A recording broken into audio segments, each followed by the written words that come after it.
So welcome back to another episode of FIFA History. Today I'm taking you back to 2008. We are taking a look at FIFA 09 on the Xbox 360. In terms of the reviews, Metacritic gave it a 77%, GameSpot 8.5 out of 10, and Games Radar 4.5 out of 5. Ronaldinho here brings back all the memories, man. Back then it was all about Ronaldinho, Rooney, those types of players. Immediately, FIFA 09 throws you into the practice arena. We've got Messi on the ball with the long hair in a Barcelona kit as well. Gameplay is pretty good, pretty smooth, skill moves are nice. I don't think FIFA 09 had the good practice arena with all the features, because when I press the select button, I believe, you don't get any of those options to create a set piece or play a practice match. There's not much you can do. If I press the start button, it takes me straight to the menus as well, where we can take a look at all the available modes. So we've got kickoff mode, there's exhibition, quick match, and be a pro match. Game modes, be a pro seasons, which I think is like player career mode, tournament mode, and also career mode or manager mode there. Lounge mode, I think is sort of like house rules or something. And then we've got the Xbox Live. So that's all online stuff. Unfortunately, online doesn't work anymore. I don't think there's any Ultimate Team menus here. I think Ultimate Team used to be some sort of DLC back then. And then we've got team management, transfers, creation center, and then we've also got Adidas Live Seasons, which is basically like a squad update. And then we've got My FIFA 09 with the settings. You can change the arena players and also the soundtracks and DLC stuff, which we can't access. Here is a look at some of the soundtrack here for FIFA 09. Let me know if you remember any of these songs. I remember Sam Sparrow, Black and Gold. I do remember this one here. I might remember this whistling song. This is one of those classic songs, Kids by MGMT. We've even got a song from Tom Jones here as well. Let's load up a new manager mode and let's see what kinds of features it had. So we had to select a team to start your 15-season football journey. It's funny how in 2024, it's still 15 seasons career mode. I'm going to do Barcelona. We're going to do Mr. Manager, preferred currency, maybe euros. You could even adjust the ticket prices here, low, medium, or high. EA pay attention. Next up, we have sponsors. EA pay attention. Proper sponsors in this game. Look at this. FIFA 09 had it. You can even press the triangle button or the Y button to open up more details. And you've got a licensed newspaper as well, the Marca.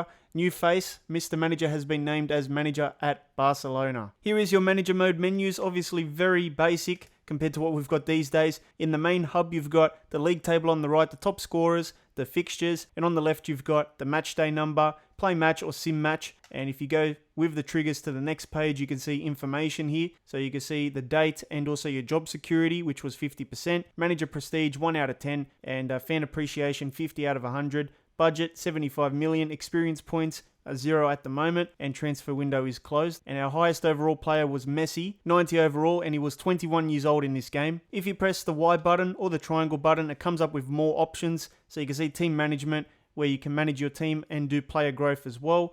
There's the transfer central, there's statistics where you can check your league table, the top 20s, player stats, player ratings, and seasonal performance, office stuff, calendar, fixtures and results, player contracts, staff upgrades as well. You could spend some money from your budget to upgrade the attacking, midfield, defensive, goalkeeping, fitness, head scout, negotiator, and stadium manager. Each had their own sort of bonuses or perks. You could check your scouting, your sponsor details, and manager history as well. There was no visual sim in this manager mode, so basically all you could do was a quick sim. There would be a trivia question that comes up, and you could check the results of that game. And then after the game, you would get some money from the sponsor, and it would tell you your budget and your job security and all that kind of stuff on the right there. Now, the stats department was very good in FIFA 09. If I go and check the stats now after this game, let's go to seasonal performance here. You can see that it's pretty detailed. You can see outfield players, you can check their shooting stats, their passing stats, you can check the tackling stats, and there's also balls won and lost. It's all there. Look at that. Movement, average yards. It's nice to go and check out your players, how they're actually going on the field with all these kinds of stats there. Even the keepers have their own stats. And there's also player ratings as well, where you can check your best players and your worst players. Tells you their average rating.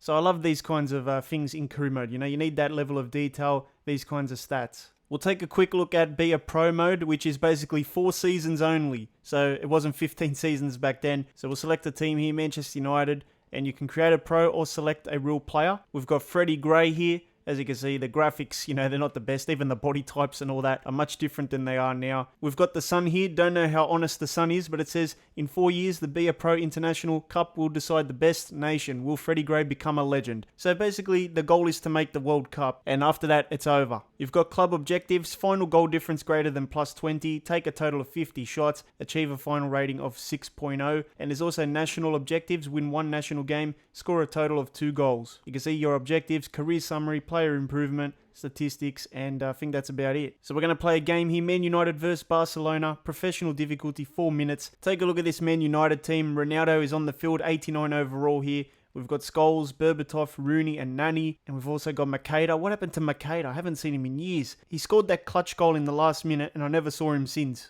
As you can see, the graphics are not going to be the best today. You know what to expect. It's an Xbox 360. This game came out in 2008. So obviously we're not going to be competing with a Frostbite engine PS5 today. I love how the refs are checking the nets in the background as well. Have not seen that in a long time. The Barcelona team looks pretty good. The refs talking to the goalkeepers, seeing if they're ready to go. And now we go into the gameplay. And immediately, it feels like a normal FIFA game, obviously. The dribbling is not like 360. It's based on an axis. And we've also got Nani here. Let's see. Rooney.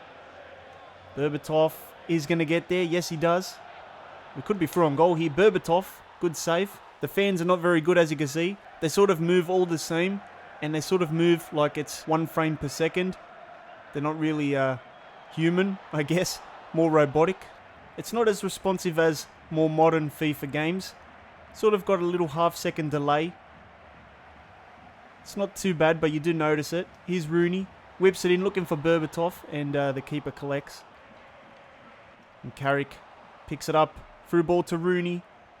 And Rooney's going towards goal here. He's going to have a hit from distance. Good save. I don't know if this game's playing at 60 frames per second. I don't know if back in these days they had that kind of 60 FPS. I think it's more like a 30. But really, FIFA should be 120 frames by now. Surely the next-gen consoles could produce 120 frames. They do it with Formula 1. But overall, all these games, really, they just all play the same anyway. Some are more responsive than others. But the main difference here is that these older games don't have the 360 dribbling. It's more of an axis dribbling. That's pretty much the only difference. Here's Berbatov through on goal, and there's the finish. Beautiful. The ball just flies out of the net, and you could do these custom celebrations as well, sort of. The defense has been on point today. We're going to go over the top to Ronaldo, and he could be through on goal here. He's got the pace. Cristiano Ronaldo. He's going to have a hit from distance. Good save, and the rebound didn't fall to us. Ronaldo picks it up. Oh, beautiful by Ronaldo. Look at the dribbling. Oh, he's done it again. Can he shoot from here? Ronaldo. Oh, good save. What a run. So we've reached the 90th minute of FIFA 09, and obviously, you know, it's not a game graphically that's going to hold up in 2024. But on the field, it still feels like a normal FIFA game. It's got a good game speed. Obviously, no 360 dribbling. Some little things are dodgy here and there. But it's a game from 2008, and it's not too bad. It's still fun. It brings back the memories for me. And Crew Mode, Manager Mode had a few decent features, as you could see.